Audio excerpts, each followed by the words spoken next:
Johnny G. Plate bukan menteri pertama di pemerintahan Jokowi yang tersangkut kasus korupsi. Sejak Jokowi menjabat presiden pada 2014, sudah ada 5 menteri yang tersandung korupsi. Di periode pemerintahan pertama Presiden Joko Widodo, Menteri Sosial Idrus Marham tersandung kasus suap proyek PLTU Riau I. Idrus dinyatakan menerima suap 2,25 miliar rupiah dari pengusaha Yohanes Koco. Idrus pun dijatuhi hukuman 3 tahun penjara di Pengadilan Tipikor dan di tingkat kasasi diganjar 2 tahun penjara.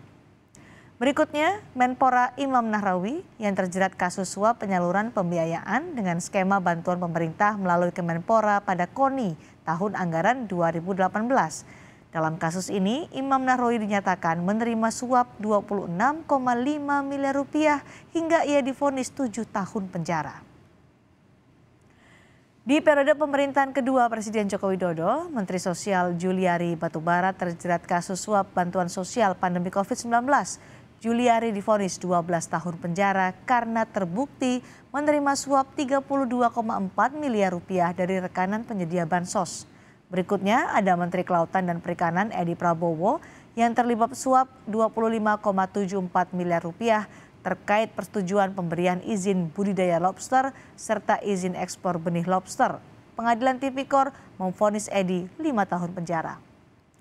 Yang terbaru, Kejaksaan Agung menetapkan Menkominfo Johnny G. Plate sebagai tersangka kasus korupsi penyediaan menara BTS 4G Baktikominfo. Kejagung menyebut kerugian negara dalam kasus korupsi ini mencapai 8 triliun rupiah dan Johnny Plate menjadi menteri kelima Jokowi yang tersandung korupsi.